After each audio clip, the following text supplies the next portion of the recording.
Hello, मैं Rutherford हूँ। मैंने एक एक्सपेरिमेंट 1911 में अपने साथियों के साथ मिलकर किया था, ये जानने के लिए कि परमाणु की संरचना अंदर से कैसे होती है। क्योंकि इस टाइम मेरे अपने टीचर जे टॉमसन ने परमाणु का प्लम पुडिंग मॉडल दिया था।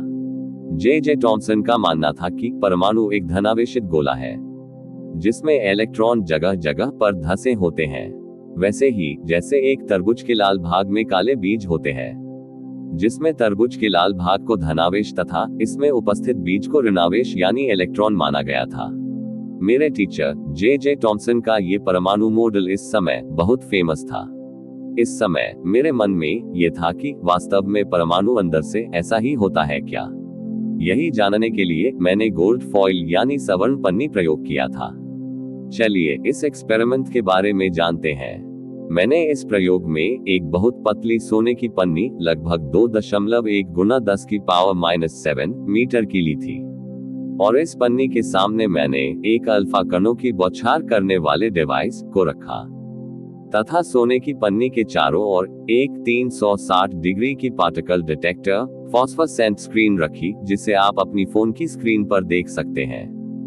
इस प्रयोग में मैंने अल्फा कणों, जो कि धनावेशित कण है, की बौछार इस सोने की पन्नी पर की, जिससे टकराकर ये अल्फा कण इस पार्टिकल डिटेक्टर से टकराए थे।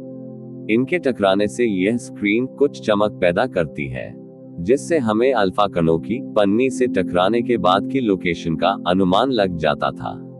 इस प्रयोग से पहले मैंने और मेरे साथियों ने यह अनुमान लगाया कि अल्फा कण इस सोने की पन्नी के परमाणु को भेद कर सीधे निकल जाने चाहिए।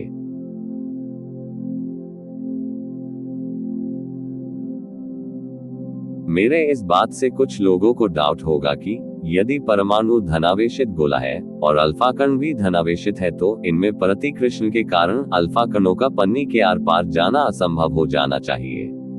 लेकिन मैं आपकी जानकारी के लिए बता देता हूं कि हमने जे टॉमसन के प्लम पुडिंग मॉडल के आधार पर सोचा कि जिस प्रकार तरबूज पर दागी गई गोली तरबूज को भेद कर निकल जाती है, उसी प्रकार अल्फा कणों को भी परमाणु के आर पार निकल जाना चाहिए।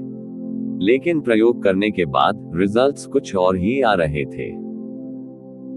हम सब ने देखा कि ज्यादातर कण तो सीधे ही सोने की पन्नी के आर पार निकल गए, लेकिन इनमें से कुछ कण अपने मार्ग से भटक गए, मानो जैसे कि कोई फोर्स इन्हें अपने मार्ग से विचलित कर रही हो।